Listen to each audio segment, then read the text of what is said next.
capítulo 24, eu vou ler do versículo 29 ao versículo 32, tá bem? Então a palavra do Senhor vai dizer assim: mas eles insistiram muito com ele: fique conosco, pois a noite já vem, o dia já está quase findando. Então ele entrou para ficar com eles. Quando estava à mesa com eles, tomou o pão, deu graças, partiu e deu a eles. Então os olhos deles foram abertos e o reconheceram, e ele desapareceu da vista deles. Perguntaram-se um ao outro: não estava queimando o nosso coração enquanto ele nos falava no caminho e nos expunha as Escrituras? Se nós voltarmos ao versículo 13, que é logo lá no início, dessa passagem, nós vamos ver que a palavra do Senhor diz assim, naquele mesmo dia, 2 deles estavam indo para um povoado chamado Emaús, a 11 quilômetros de Jerusalém. Então vamos entender o contexto dessa palavra, irmãos. Jesus Cristo, o nosso Rei, Senhor, o nosso Salvador, ele havia morrido, ele havia sido crucificado, ele estava morto, ele havia sido enterrado e ele estava dentro do sepulcro. Nós estamos falando aqui de 2 homens que a Bíblia chama de discípulos, e nós podemos entender que eles caminharam com Jesus, que eles foram ensinados por Jesus. Provavelmente eles foram usados por Deus em milagres, na pregação, porque eles eram não daquela parte da multidão que de vez em quando estava com Jesus, não. Eles eram alguns daqueles que tinham largado tudo para seguir Jesus. E Jesus, um pouco antes disso, havia chamado eles e havia dito a eles: olha só, eu vou morrer, mas ao 3º dia eu vou ressuscitar. E vocês devem esperar isso ardentemente, porque quando eu ressuscitar, então algo novo vai começar. Jesus havia falado sobre a morte, falado sobre a ressurreição também.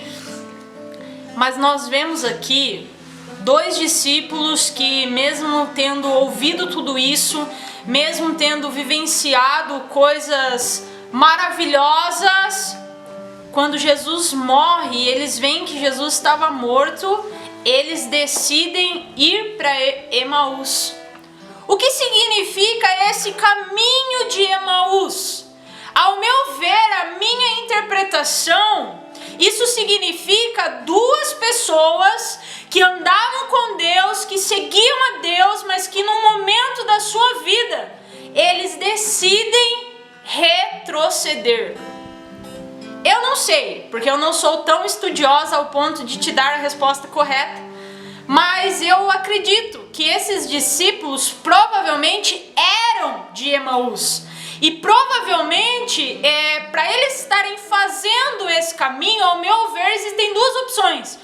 Ou eles tinham vindo de Emaús para seguir Jesus e agora estavam voltando para o seu lugar de origem, ou a segunda, eles estavam com medo, estavam fugindo de Jerusalém, com medo de que também pudessem ser presos, talvez maltratados e mortos.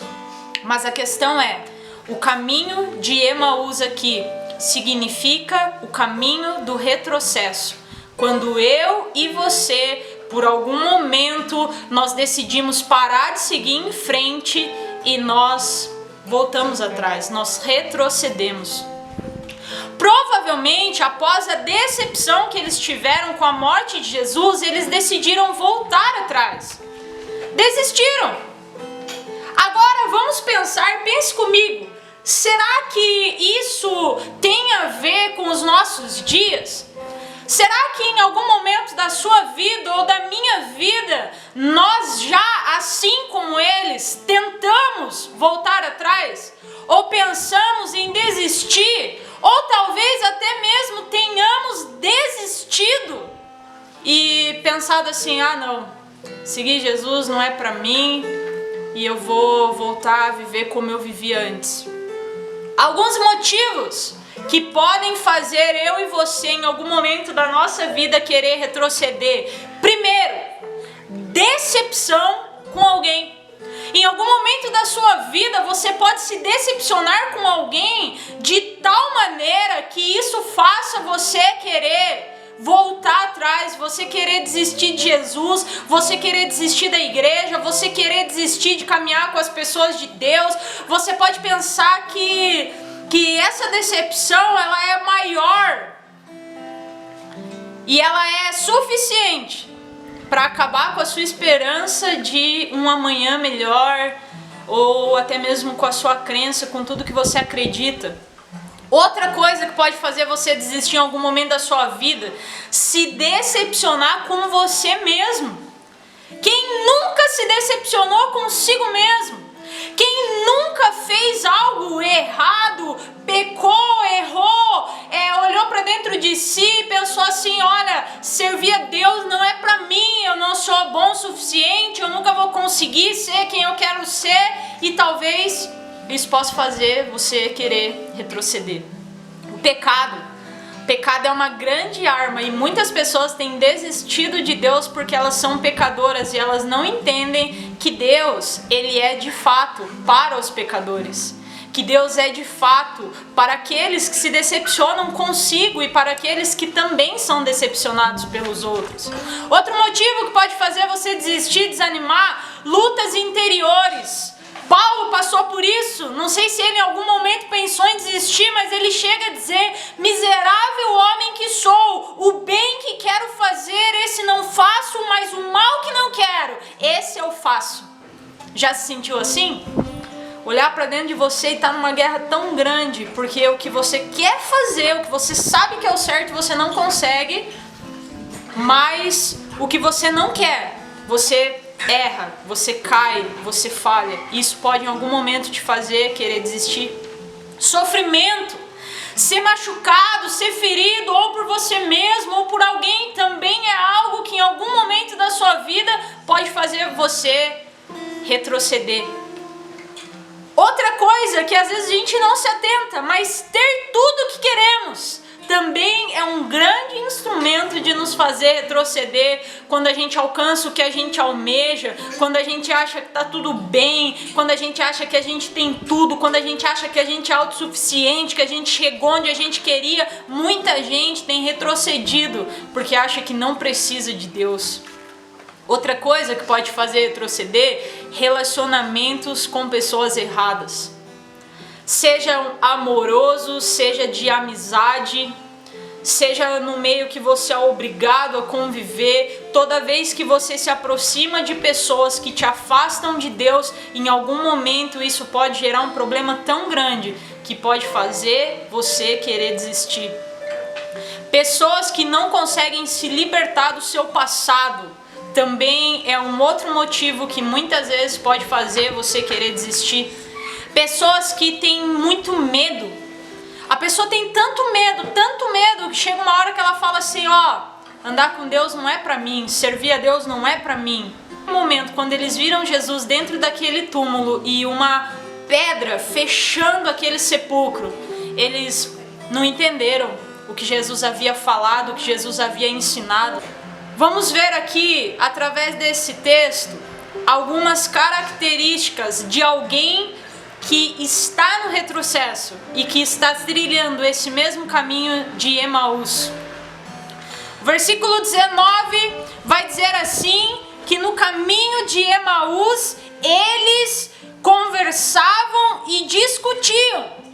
Olha só, quando você começa a retroceder, algo que possivelmente, na maioria das vezes, você vai fazer e vai fazer muito, é discutir. Discutir com as pessoas, discutir com Deus, discutir com a sua família, discutir com seus amigos. Outra coisa, falar demais. Quando alguém fala demais, irmãos, e não fala das coisas do alto, essa pessoa, ela mesmo que ela não tenha percebido, ela está trilhando um caminho de retrocesso. Esses discípulos discutiam e falavam demais. Terceiro, Eles tinham os seus olhos, versículo 16 diz que foram impedidos de reconhecer Jesus. Quando nós entramos no caminho do retrocesso, ou quando nós nos deparamos com alguém que está retrocedendo, essa pessoa ela fica impedida de ver Jesus. Ela olha para Jesus, mas ela não consegue ver que ele está ali. Ela olha para Deus, mas ela não consegue ver que Deus é bom. Ela não consegue se lembrar do que Deus já fez por ela. Quarto, versículo 17 diz: eles carregavam um coração triste. Cara, você pode dizer que não, mas só existe uma forma de você ser feliz. E a nossa felicidade está em Cristo. Toda vez que nós retrocedemos, nós podemos ter momentos alegres, mas nós jamais seremos felizes. Na maioria das vezes nós vamos acabar em tristeza, em dor, em choro. Na maioria das vezes nós vamos acabar frustrados. Na maioria das vezes o nosso coração vai estar carregado de tristeza. Quinto, esses carinhas aqui, os discípulos de Emaús, achavam que sabiam mais que Jesus. Jesus estava ali com eles, mas eles discutiam e falavam com Jesus de uma forma, dizendo: olha, você não sabe das coisas que aconteceram em Jerusalém? Você não sabe de nada que está acontecendo? Eles achavam que eles sabiam das coisas mais do que Jesus. Eles julgavam conhecer Jesus. Já conversou com alguém que um dia caminhou com Jesus e que hoje vive uma vida de retrocesso, está afastado de Deus, mas essa pessoa fala de Deus com uma propriedade, com uma sabedoria, características daqueles homens. Irmãos, não adianta a gente conhecer Deus se a gente não andar com Deus. Você pode ser o maior teólogo, o cara mais inteligente, a mulher mais sábia da terra. Você pode discorrer sobre as escrituras com mais sabedoria que Salomão. Mas se você não caminhar com Deus, isso não serve. Porque a vida com Deus, ela não é simplesmente medida pelo que eu sei, mas ela é medida por como eu vivo, pelas minhas práticas. Último, eles esqueceram tudo que Jesus disse. Quando nós entramos no caminho do retrocesso, na maioria das vezes nós esquecemos das promessas de Deus, nós esquecemos de quem Deus disse que nós somos, nós esquecemos do que Deus disse que nós faríamos, nós nos achamos incapazes, nos sentimos pequenos. Seja sincero com você mesmo, da maneira como eu fui nessa manhã no meu quarto, quando Deus começou a falar comigo a respeito dessa mensagem. Quantas vezes você já trilhou esse mesmo caminho? Quantas vezes, por algum motivo, você já desistiu ou já quis desistir? Quantas vezes você se pegou discutindo, falando, mas sem caminhar de fato com o Senhor, sem respeitar a boa, agradável, perfeita vontade dEle?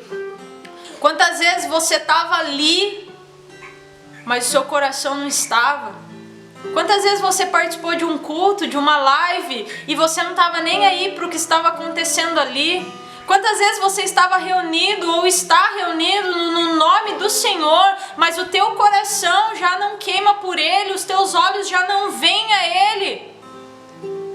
Se você já se sentiu assim, ou se você se sente assim hoje, eu quero dizer para você que Jesus tem uma palavra para o teu coração, e a palavra para o teu coração é: filho, filha, eu sempre vou surgir no caminho de Emaús para te resgatar e te trazer de volta. Sempre, irmãos. Por isso que nós não podemos julgar as pessoas que desistem, por isso que nós não podemos julgar nem mesmo a nós mesmos quando nós desistimos. Porque Jesus sempre vai ir atrás de mim, de você, para nos resgatar e para nos trazer de volta. Talvez você está ouvindo essa live nessa noite e você já não estava frequentando a igreja. Talvez você já não estava sentindo prazer nas coisas de Deus. Eu quero dizer para você que Jesus está entrando no teu caminho e Ele está te trazendo de volta. E nessa noite Ele vai abrir os teus olhos e Ele vai fazer o teu coração voltar a queimar por Ele. Irmãos, Jesus é o bom pastor.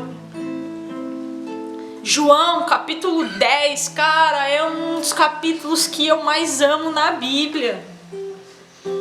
Jesus fala ali através de parábolas, tentando expressar o amor dele, tentando expressar o que nós, ovelhas, significamos para ele. No versículo 11 de João 10, ele diz assim: eu sou o bom pastor e eu dou a minha vida pelas ovelhas. Cara, que lindo! Que lindo saber que existe alguém que deu a vida por mim e por você.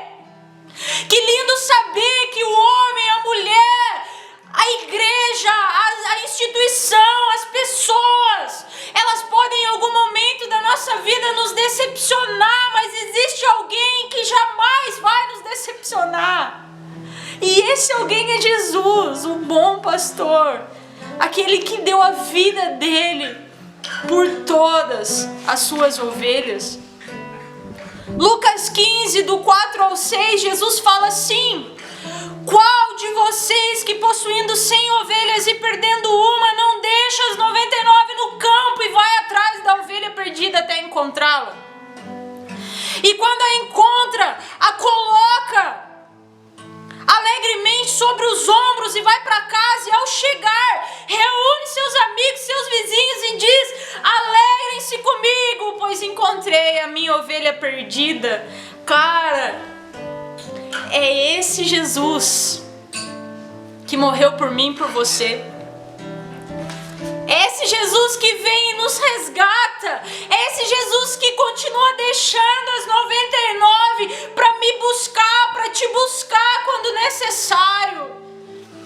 Então, irmãos, esse Jesus, ele tinha largado aquelas pessoas que estavam lá em Jerusalém, os discípulos que estavam lá em Jerusalém, as mulheres que viram ele ressuscitar lá em Jerusalém. E ele fez isso não só com os discípulos de Emaús, nós também vemos ele fazer isso com Pedro.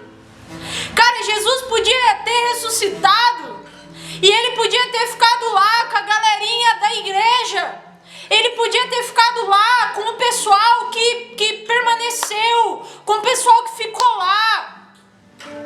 E cara, não tem como a gente não se constranger diante de um amor desse. Foi isso que Jesus fez mais uma vez. Ele deixou o pessoal que naquele momento estava bem e estava firme, e ele foi atrás daqueles que estavam fracos.